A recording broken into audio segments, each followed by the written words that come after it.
बिस्मिल्लाहिर्रहमानिर्रहीम। The blank page official में आपको खुशामदीद कहते हैं। अगर आप नए हैं इस चैनल पर तो सब्सक्राइब ज़रूर करिएगा और बेल आइकन को प्रेस करना ना भूलिएगा। मित्रों, कश्मीर के फॉर्मर गवर्नर सत्यपाल मलिक, जो कि खुद बीजेपी के अपॉइंटेड गवर्नर थे, इनका स्टेटमेंट तो आपको पता ही होगा कि कश्मीर के हवाले से मोदी साहब बिल्कुल इग्नोरेंट हैं और इनको कश्मीर का कुछ नहीं पता। बीजेपी वाले बिल्कुल इग्नोरेंट हैं। अब इस इग्नोरेंस का एक और प्रूफ बीजेपी वालों ने यूं दिया है कि उन्होंने G20 की जो समिट इंडिया के अंदर होने वाली थी, इसको पॉलिटिसाइज्ड करते हुए इन्होंने G20 की समिट कश्मीर के अंदर करवाने का इन्होंने फैसला किया कि श्रीनगर में हम G20 की समिट कराएंगे। अब इससे होगा क्या? आलमी सतह पर देखें, दुनिया के जो मुख्तलिफ ममालिक हैं, जो भी इवन जो G20 में आएंगे वो मुल्क भी, वो किसको मानेंगे? यूनाइटेड नेशंस को मानेंगे या इंडिया के इस प्लॉट को मानेंगे? अगर इंडिया समझ रहा है कि जो भी G20 की समिट के लिए कश्मीर के अंदर आएगा, उसका मतलब है वो हमारे स्टेटस को तस्लीम कर रहा होगा। ऐसे ही कहकर प्रमोट करेंगे ना गोदी मीडिया के अंदर कि देखिए रशिया भी आ गया, फला मुल्क भी आ गया, फला मुल्क भी आ गया, इसका मतलब है कि ये सारे मुल्क कश्मीर पर हमारा कब्जा तस्लीम करते हैं। ऐसा ही है ना।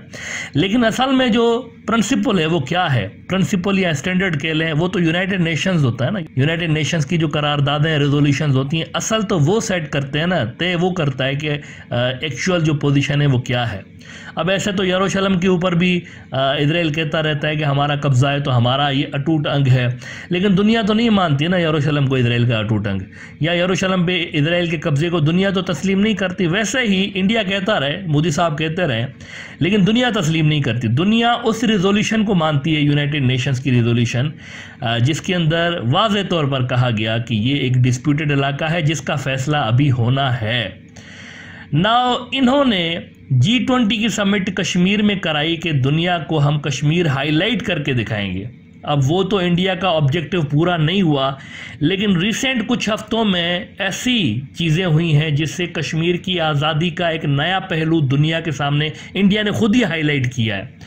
हुआ कुछ यूँ है कि रिसेंटली जब से ये इन्होंने अनाउंस किया है कि G20 की समिट कश्मीर में करेंगे, मज़ीद इंसर्जेंसी वहाँ पर तेज़ हो गई है। अप्रैल के आखिर में कश्मीर के अंदर एक बड़ा हमला इंडियन आर्मी के ऊपर हुआ और उसमें 5 इंडियन आर्मी के जो जवान थे वो मारे गए और बहुत सारे ज़ख्मी भी हुए। द वायर ने 20 अप्रैल को लिखा कि 5 soldiers killed in terror attacks in Jammu and Kashmir Poonch army.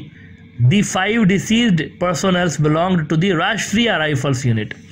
अब दुनिया देख रही थी G20 के हवाले से कश्मीर को ना, सारी दुनिया का फोकस कश्मीर में, G20 होने वाली है, लेकिन अचानक से फुदक के ये वाकया दुनिया के सामने आ गया। तो जिनको नहीं भी पता था कि कश्मीर में इंसर्जेंसी चल रही है, उनको भी पता चल गया, क्योंकि दुनिया का फोकस कश्मीर पर है ना G20 का, तो उनको भी पता चल गया कि यहाँ पर ये कश्मीरी अपनी हक के लिए, अपने फ्रीडम के लिए लड़ रहे हैं। लेकिन आज थोड़ी देर पहले क्या हुआ है? थोड़ी देर पहले ये हुआ है कि एक और बहुत बड़ा हमला इंडिया के आर्मी के ऊपर कश्मीर में हुआ है, और ये हुआ है राजौरी डिस्ट्रिक्ट में। नाउ याद रखिए कि राजौरी वो डिस्ट्रिक्ट है जिसको 2019 से पहले इंडिया ने टेरर फ्री डिक्लेयर कर दिया था कि यहाँ अब किसी किस्म का कोई मिलिटेंट विंग नहीं है, किसी किस्म की कोई आज़ादी की तहरीक नहीं है, यहाँ सारे देशभक्त हैं, भारत मम्मा के सबूत हैं सारे के सारे जो भी राजौरी में रहते हैं। इन्होंने डिक्लेयर कर दिया था इसको, राजौरी डिस्ट्रिक्ट को।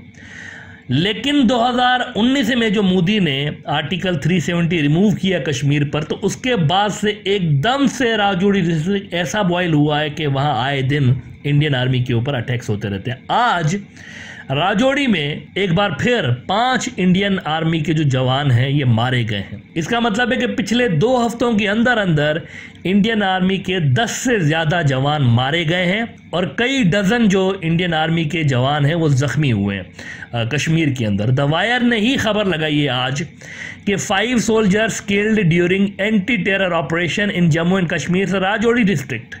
और वो कह रहे हैं कि during the operation security forces were said to have surrounded a group of terrorist reportedly involved in the Bhata Dhurian attack. यानी वो लोग जिन्होंने अप्रैल में 5 इंडियन फोर्सेस के वीर जवानों को धपड़धूस किया था, उनको पकड़ने के लिए ये राजौरी गए थे, लेकिन वो पकड़े तो नहीं गए, उल्टा 5 मजीद इंडियन आर्मी के जो जवान है वो धपड़धूस हो गए। तो कश्मीर के अंदर वो जो मोदी साहब ने G20 की समिट करवा के और वो वाह बटोरने की कोशिश की, वो उल्टा गले में पड़ गई है और दुनिया देख रही है कि कश्मीर में क्या हो रहा है। आए दिन 5-10 इंडिया की जो फौजी हैं वो मारे जा रहे हैं और दुनिया इसको देख रही है। फोकस G20 की वजह से कश्मीर है दुनिया का। अच्छा, इंडियन मीडिया ने एक बार फिर रवायती डेटाई का मुजाहरा करते हुए इसका इल्ज़ाम पाकिस्तान पे लगाना शुरू किया। उन्होंने कहा कि देखिए ना, बिलावल भुट्टो जरदारी पाकिस्तानी फॉरेन मिनिस्टर जैसे ही गोवा आया SCO की समिट में शिरकत करने के लिए तो उसी रोज़ ये हुआ है। तो वो डेट्स को मिलाकर देख रहे हैं। हालांकि 20 अप्रैल को तो बिलावल नहीं था इंडिया के अंदर, तो वो हमला किसने करवाया था? अगर आप हर चीज़ को पाकिस्तान में डालने की कोशिश कर रहे हैं तो उस वक्त तो कोई बिलावल नहीं था। असल में ये इंडिजीनियस मूवमेंट है कश्मीर की। मैं यहाँ पर बताता रहता हूँ कि कश्मीर की जो मूवमेंट है ये इंडिजीनियस मूवमेंट है और यहाँ पर अगर इनको ज़रूरत है कोई, तो आलमी सरपरस्ती की ज़रूरत है। इंटरनेशनल लेवल पर ये मदद के लिए ज़रूर देख रहे हैं, दुनिया को कह रहे हैं हमें देखें हमारे साथ कितना बड़ा जुल्म हो रहा है और जुल्म के ख़ात्मे के लिए यूनाइटेड नेशंस की जो रिजोल्यूशंस पहले से ही पास हैं उस पर सिर्फ अमल कराएं और यहाँ पर वोटिंग कराएं, जिसके अंदर कश्मीरी ये वोट डालें कि उन्होंने पाकिस्तान की तरफ जाना है या इंडिया की तरफ जाना है। अच्छा, द वायर मजीद लिख रहा है कि अब मिलिटेंसी फ्री डिस्ट्रिक्ट टिल 2019, ये जो आज राजौरी में हमला हुआ है ना, उसके बारे में वो कह रहे हैं कि Rajouri was militancy free district till 2019 after the union government read down Article 370 and downgraded Jammu and Kashmir into 2 union territories. The hilly district has seen a revival of militancy with a sharp spike in insurgency related violence in recent years. और ये जो आज हमला हुआ है इसकी जिम्मेवारी कबूल की है जनाब people's anti fascist force, PAFF नाम की तंजीम है जो कि रिसेंटली सरफेस हुई है, लेकिन इंडिया इसको भी जैश ए मोहम्मद से जोड़ रहा है कि ये असल में जैश ए मोहम्मद की प्रॉक्सी है। द वायर खबर लगा रहा है कि the people's anti fascist force PAFF which is a proxy of Jaish e Mohammed and was banned by the Union government earlier this year has claimed responsibility for the attack, warning that it would not allow the G20 event in Jammu and Kashmir. अच्छा, ये जो G20 का event है ये 22 से 24 मई के दौरान tourism पे इंडिया की मीटिंग्स होने वाली हैं टूरिज्म को लेकर। लेकिन मुझे बताएं, दुनिया का कौन सा सयाह इस हालत में कश्मीर घूमने आएगा कि जब इंडियन फोर्सेस के ऊपर ही हमले, अच्छा सिविलियंस के ऊपर भी हमले वहाँ पर बढ़ गए।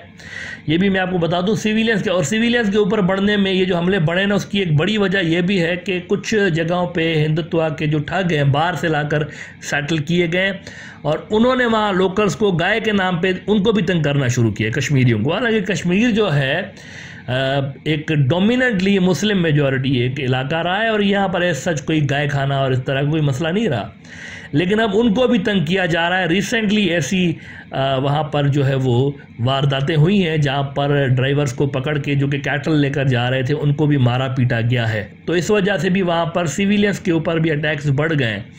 लेकिन बिलखुसूस जो इंडियन आर्मी है ना उसके ऊपर वहाँ रिसेंट जो अगर आप 2019 से लेकर देखें ना तो हमले बहुत ज़्यादा उनके ऊपर बढ़ गए और बिलखुसूस पिछला कोई 1-1.5 महीना जब से G20 अनाउंस हुआ है कश्मीर के अंदर, तब से लेकर तो ख़ास तौर पर कार्रवाइयाँ वहाँ पर बढ़ गई हैं। तो I think it was a bad move, यानी मोदी साहब और बीजेपी वालों ने वोट बैंक के चक्कर में ये दिखाने की कोशिश तो की अपनी तरफ से कि देखिए कश्मीर में अब सब सही है और वहाँ G20 की समिट हो रही है, वहाँ इन्वेस्टमेंट ला रहे हैं, ये कर रहे हैं, वो कर रहे हैं, लेकिन ये जो हमले हो रहे हैं इंटरनेशनल मीडिया इसको देख रहा है, दुनिया इसको देख रही है और वो जो इंसर्जेंसी है कश्मीर की, फ्रीडम मूवमेंट है कश्मीर की, वो मज़ीद आलमी मीडिया में इस वक्त हाईलाइट हो रही है।